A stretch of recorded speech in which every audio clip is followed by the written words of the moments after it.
मुख्यमंत्री आणि त्यांची भेट झाली, तास दीड तास चर्चा झाली आणि पुन्हा एकदा एकत्र येणार, महापालिकेच्या निवडणुकीच्या दृष्टीनं महत्त्वाची बैठक, असं सगळं सुरू झालेलं आहे. आणि मग तुमच्या शिवसेनेला बाजूला ठेवून त्यांना एकत्र येणार का, अशाही पद्धतीच्या सगळ्या चर्चा आहे, काय सांगा? देवेंद्र फडणवीस साहेब हे विकासाचं राजकारण करण्याच्या मनस्थितीत आहे. प्रत्येकाला बरोबर घेऊन आपण राजकारण केलं पाहिजे, हा त्यांचा मनोदय आहे. आणि त्यासाठी कोणीही असलं तर त्याच्याशी चर्चा साधण्याचा किंवा संवाद साधण्याचा त्यांचा प्रयत्न आहे. म्हणून आज राजसाहेबाशी जी चर्चा झालेली ती त्या कारणास्तव झाली की तुमचा काही ॲक्शन प्लॅन असेल, तुम्हाला या महाराष्ट्राच्या हितासाठी काही करायची जर तुमच्या कल्पना असतील त्या संदर्भात मला वाटतं त्या चर्चा झाला आहे. असं हे बघा, राजकारणामध्ये आजच्या घडीला राजसाहेबाकडे ना आमदार आहे ना खासदार आहे, परंतु तरी त्यांची भेट घेणं हे एक वेगळी भावना त्यांच्यामध्ये दिसून आलेली आहे.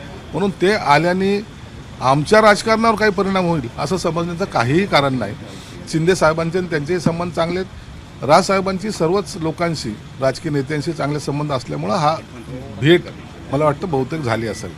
अमित ठाकरेला जे राज्यपालांचा कोटा आहे, ज्याच्या 5 जागा शिल्लक आहेत, त्यातून आमदारकी मिळेल अशी देखील चर्चा आहे या अनुषंगाने. त्या संदर्भामध्ये निर्णय हा मुख्यमंत्री आणि दोन्ही उपमुख्यमंत्री मिळून घेतील. हा एकट्याचा निर्णय नसेल, तर ह्या तिघांचा मिळून सामूहिक निर्णय असेल.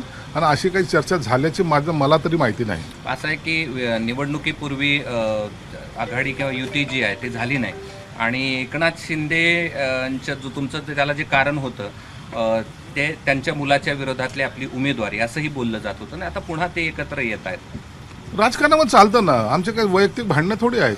म्हणून आज जर त्यांची भेट होत असेल किंवा एकनाथ शिंदे साहेब त्यांच्याशी मागेही बोललेले आहेत, म्हणून त्या विधानसभेच्या निवडणुकीचा आणि याचा अर्थ लावण्याचा काही आवश्यकता नाही.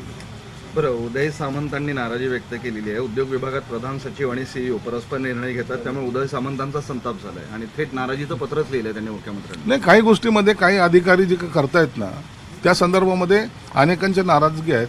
उदय सामंतांनी ती बोलून दाखवली. उद्या अनेक मंत्रीसुद्धा बोलतील असं अंदाज आहे. परंतु अशा पद्धतीने जर कामकाज अधिकारी चालवायचा प्रयत्न करत असतील तर ते आम्ही चालू देणार नाही, एवढं मात्र निश्चित आहे. आपली काही तक्रार अशी आपल्या खात्यांतर्गत नाही आतापर्यंत नाही, परंतु अनेक लोकांच्या तक्रार माझ्याकडेही आलेल्या आहेत आणि त्या संदर्भामध्ये आम्ही मुख्यमंत्री साहेबांशी बोलणार सुद्धा आहोत.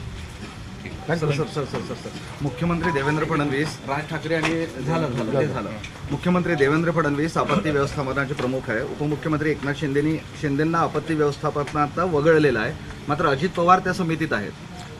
समितीत असणार कदाचित शिंदे साहेबांनी मला आता थोडं दुसरं कामकाज करू द्या, संघटनात्मक बांधणी करण्यासाठी त्यांना पुरेसा वेळ हवा आहे, म्हणून कदाचित ते त्या समितीत नसावे. वगळलं अशी चर्चा आहे. नाही वगळलं काही नाही.